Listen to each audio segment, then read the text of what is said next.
Your coworker undermines you in every meeting. Your family member criticizes everything you do.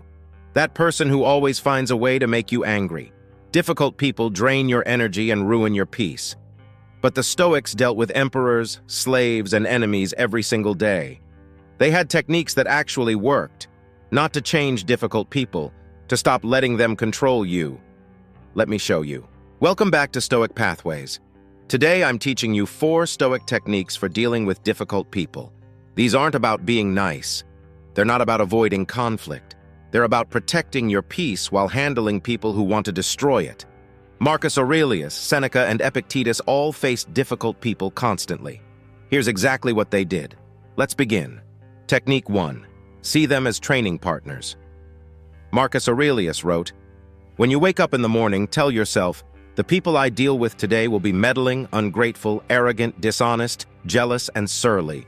This sounds pessimistic. It's not. It's preparation.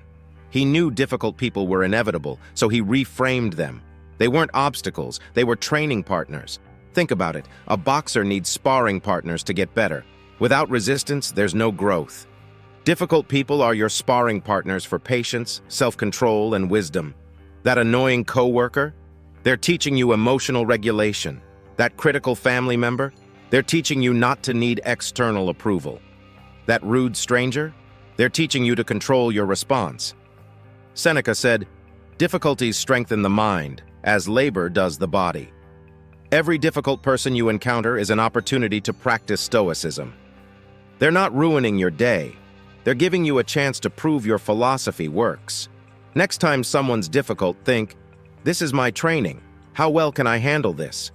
This doesn't mean you let them walk over you. It means you stop being their victim. They're not doing this to you. They're doing this for you. Your growth, your practice, your strength. Shift the frame, shift your power. Technique 2. Understand their suffering inside. Here's what the Stoics knew. Difficult people aren't happy people. Someone who criticizes everyone, they hate themselves. Someone who always needs to be right, they're deeply insecure. Someone who treats others badly, they're in pain. Marcus Aurelius wrote, "When you are offended at someone's fault, turn to yourself and study your own failings. Then you will forget your anger." But he also said, "The best revenge is to be unlike him who performed the injury." Notice he doesn't say attack back. He says understand. Difficult behavior comes from difficult internal states. That person who's always angry, they're probably anxious, scared, or hurt. That person who needs control, they feel out of control inside. This doesn't excuse their behavior. It explains it. And explanation creates distance. When you understand someone's acting from their own pain, their actions don't hit you as hard. They're not rejecting you. They're projecting their issues. Epictetus taught, if someone speaks badly of you, don't defend yourself. Instead say, they must not know about my other faults, or they would mention those too. Humor combined with understanding. You're not taking their behavior personally, because it's not about you. It's about them. This creates psychological distance. Their words can't hurt you if you know they're coming from a wounded place. You feel pity, not anger. Compassion, not defense. Technique 3. Control your response, not their action. This is the core of Stoicism. You can't control what they do. You can only control how you respond. Epictetus said, "It's not what happens to you, but how you react to it that matters." That difficult person will keep being difficult. Trying to change them is wasted energy, but you can change you. Someone insults you. You have options. Get angry and insult back. That gives them control over your emotions. Defend yourself desperately. That shows they have power over your self-worth. Or you can pause, acknowledge what they said, and choose your response consciously. "I hear you" is powerful. It doesn't agree or disagree, it just acknowledges. Then you walk away. Marcus Aurelius wrote, "Choose not to be harmed and you won't feel harmed. Don't feel harmed and you haven't been." This sounds impossible, but it's true.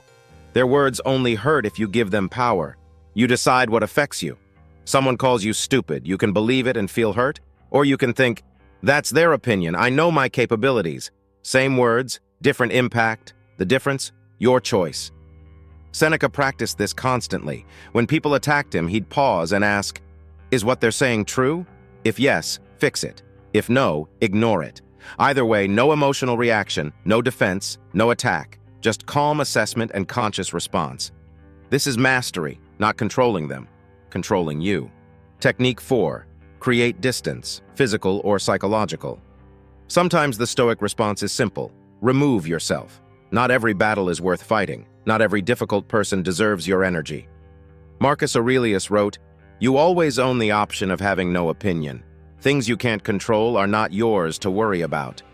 Physical distance is obvious. If someone consistently drains you and adds no value, limit contact. You don't owe toxic people your time.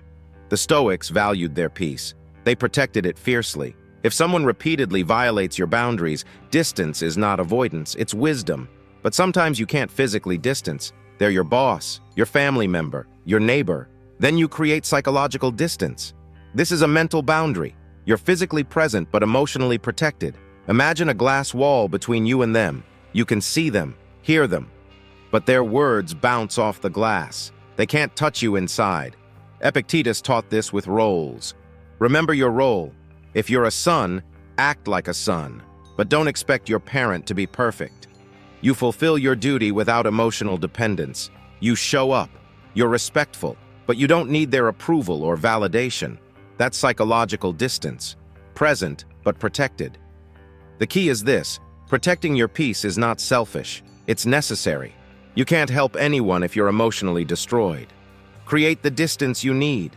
Physical when possible, psychological when necessary. Always prioritize your inner tranquility. So those are the 4 Stoic techniques for dealing with difficult people. See them as training partners. Understand their suffering inside. Control your response, not their action. Create distance when needed. These work because they shift power. Difficult people only have power when you give it to them. Stop giving it. Here's your practice this week. Pick the one difficult person who bothers you most. Apply one technique, just one. See them as training. Understand their pain. Control your response or create distance. Try it for 7 days. Then tell me what changed. I bet their behavior stays the same. But your reaction transforms. And that's everything. If you want more Stoic wisdom for handling real-life problems, subscribe to Stoic Pathways. Hit the bell so you don't miss new videos. Now go practice these techniques. Difficult people are everywhere, but they don't have to control you anymore.